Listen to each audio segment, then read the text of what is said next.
2024 election से पहले Arvind Kejriwal jail में चले जाते हैं और जेल में जाने के बाद उनके फायर ब्रांड नेता संजय सिंह की जेल से जमानत मिल जाती है। जी हाँ, जहां एक तरफ अरविंद केजरीवाल जेल के अंदर जा चुके हुए हैं और अभी भी दिल्ली के मुख्यमंत्री हैं और जेल के अंदर से ही सब चीज चला रहे हैं और इसकी याचिका लेकर जो याचिका करता है वो हाई कोर्ट में अपील करते हैं कि उनको सीएम पद से बर्खास्त कर दिया जाए। लेकिन हाई कोर्ट की दलील होती है कि आप एलजी के पास जाइए और वहां उनसे निर्णय करवाइए, क्योंकि बहुत सारे ऐसे बातें होती है जिसमें हस्तक्षेप कोर्ट नहीं कर सकता और ये लोकतंत्र के खिलाफ है। याचिकाकर्ता मुंह बनाए फिर वापसी चले आते हैं। लेकिन अगर बात हम संजय सिंह की करें तो पूरी कहानी आपको हम बताएंगे। फिर से मेरे YouTube मंच पे आप लोगों का बहुत बहुत स्वागत है और 2024 इलेक्शन से जुड़ी हुई हर अपडेट इस चैनल पे आपको मिलती रहेगी। अब आते हैं टॉपिक पे।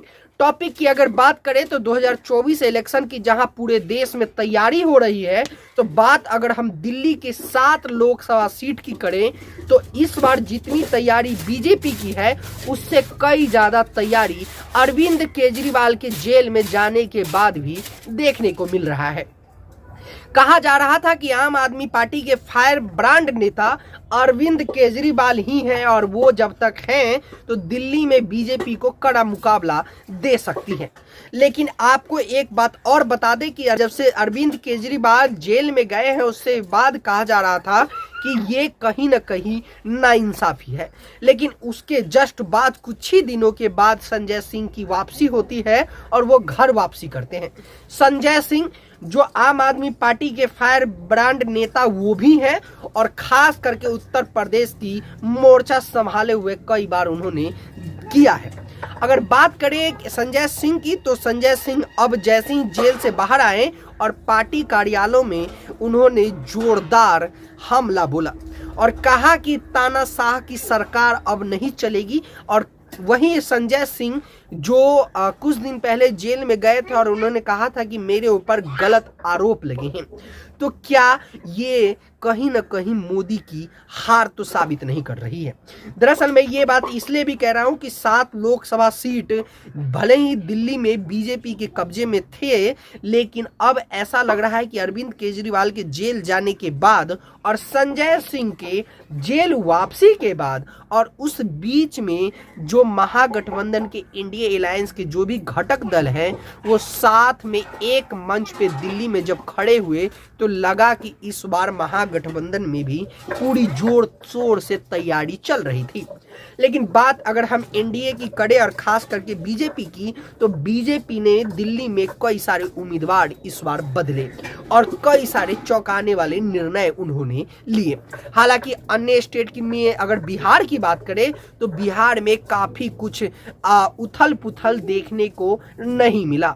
बड़े ही सहजता से बीजेपी ने अपने कदम को रखे। वहीं अगर दिल्ली की बात करें तो दिल्ली में काफी उठापटक बीजेपी ने की।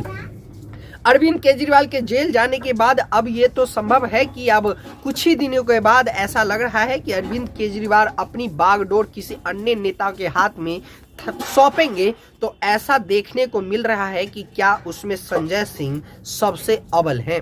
अब जहां एक तरफ संजय सिंह के आने के बाद आम आदमी पार्टी के जितने भी नेता हैं उनकी हौसला तो जरूर बुलंद हुई होगी और कितनी तैयारी के साथ खास करके दिल्ली में इस बार बीजेपी चुनाव लड़ती है, सबसे बड़ा गेम चेंजर वाली बात होगी। वहीं अगर हम बात पंजाब की करें तो पंजाब में भी इसका फायदा देखने को मिल सकता है।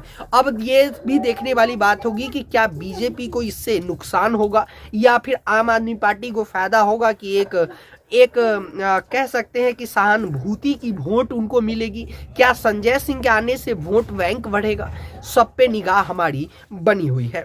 हमारे YouTube मंच के साथ आप जुड़े रहिए और हर वो अपडेट आपको मैंने जैसा कि बताया था कि हर एक आपको अपडेट आप तक पहुंचाएंगे। हर सुबह की वो खबर हम इकट्ठा करके आप तक हम पहुंचाने की कोशिश करेंगे। फिलहाल मेरे वीडियो देखने के लिए आप लोगों का बहुत बहुत धन्यवाद।